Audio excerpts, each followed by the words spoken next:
उपराष्ट्रपति धनखड़ ने लेटर जारी करके सुप्रीम कोर्ट को धमकाया, दूसरी तरफ सीजेआई गवई ने ऐसी लंका लगाई कि सुप्रीम कोर्ट को हद याद दिलाने वाली मोदी सरकार मुंह छुपाने को मजबूर हो गई है। सोचा था कि राष्ट्रपति और उपराष्ट्रपति को आगे करके सुप्रीम कोर्ट पर दबाव बनाएंगे, लेकिन दबाव बनाना तो दूर की बात है। सीजेआई गवई ने पहले तो राष्ट्रपति के 14 सवालों के जवाब दिए, फिर धनखड़ को भी लपेट दिया है। तो आखिर क्यों बोलने को मजबूर हो गए सीजेआई गवई, आपको बयान सुनाएंगे। धनखड़ ने कैसे हद पार की और सीजेआई गवई ने क्यों कहा कि कार्यपालिका फेल हो चुकी है, उस पर भी आएंगे। लेकिन खबर में सबसे पहले खबर देखिए कि कैसे धनखड़ ने उपराष्ट्रपति पद की गरिमा को तार तार कर दिया है। खबर आप देखिए न्यूज़ 18 की।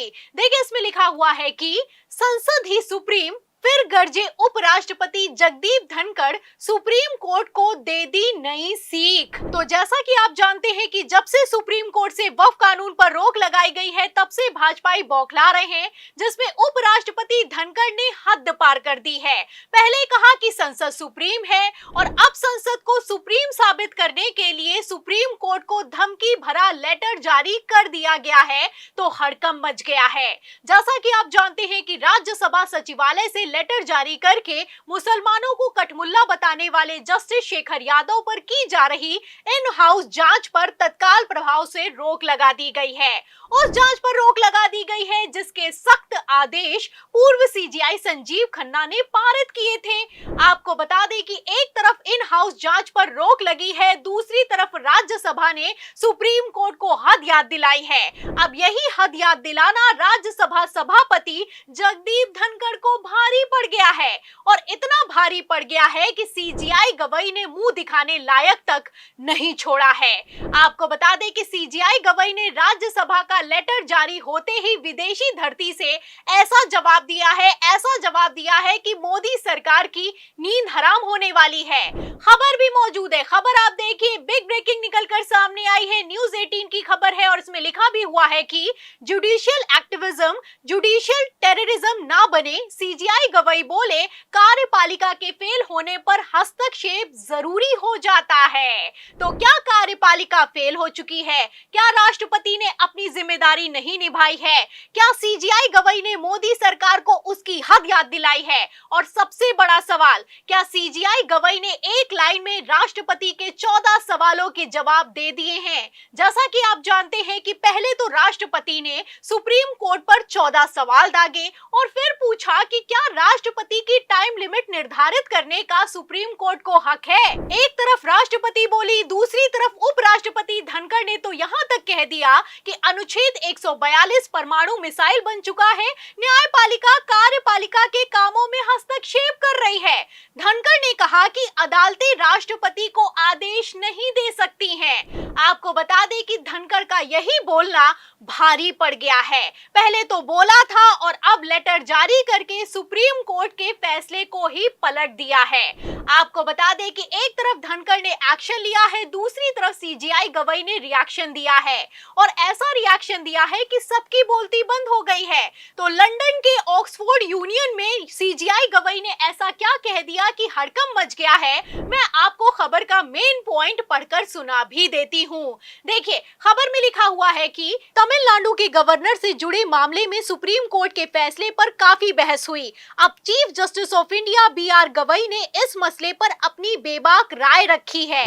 जस्टिस गवई ने न्यायिक सक्रियता की भूमिका को महत्वपूर्ण बताते हुए चिताया है कि इसे न्यायिक आतंकवाद के बदलने से बचाना चाहिए। एक कार्यक्रम में बोलते हुए उन्होंने कहा कि जब विधायिका या कार्यपालिका नागरिकों के अधिकारों की रक्षा करने में विफल रहती है, तो न्यायपालिका का दायित्व बनता है कि वो हस्तक्षेप करे।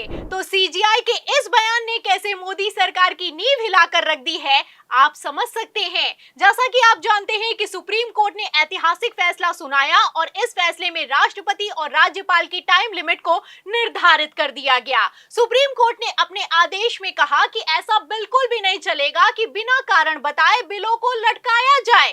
3 महीने में साइन तो करना ही होगा, और अगर साइन नहीं करना है तो क्यों साइन नहीं करना है, इसका कारण बताना होगा। सुप्रीम कोर्ट के इस फैसले ने विपक्षी राज्य सरकारों को एक तरफ तरफ जहां ब्रह्मास्त्र थमा दिया, वहीं दूसरी तरफ मोदी की डबल इंजन की सरकार को डबल झटका लगा, क्योंकि राज्यपाल के दम पर कैसे सरकारों को गिराया जाता है और सरकार बचाने के लिए कैसे राष्ट्रपति शासन लगाया जाता है आप जानते हैं। एक एक खबर से आप अंदाजा लगा सकते हैं कि कैसे कार्यपालिका पूरी तरीके से फेल होती हुई नजर आ रही है।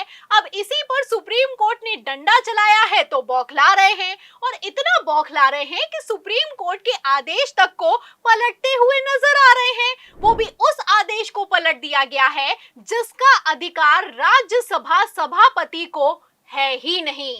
क्या सरकार को ऐसी और क्या चेयरमैन साहब को ऐसी चिट्ठी चीफ जस्टिस ऑफ इंडिया को लिखी जानी चाहिए?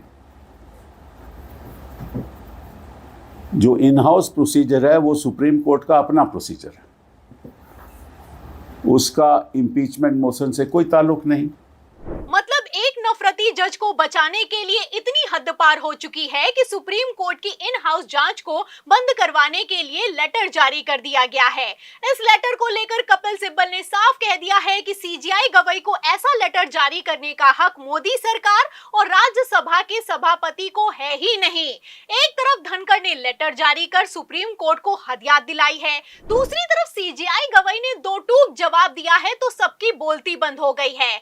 सीजीआई गवई ने कहा कि हमें अपनी हद का पूरा ख्याल है, माना कि कोर्ट को अपनी सीमाओं को नहीं लांघना चाहिए, लेकिन अगर कार्यपालिका या विधायिका नागरिकों के अधिकारों को सुरक्षित रखने में फेल होती है तो न्यायपालिका को हस्तक्षेप करना ही पड़ता है। अब ऐसे हालातों में सवाल खड़ा होता है कि क्या धनखड़ ने सुप्रीम कोर्ट के नाम लेटर जारी करके अपने ही पैरों पर कुल्हाड़ी मार ली है। आपको बता दें कि वक्फ कानून को लेकर भी सीजीआई गवई ने इशारा किया है कि अगर संसद के कानून में हस्तक्षेप करना है तो पुख्ता सबूत होने चाहिए। तो क्या ये सबूत कपिल सिब्बल ने पेश कर दिए हैं?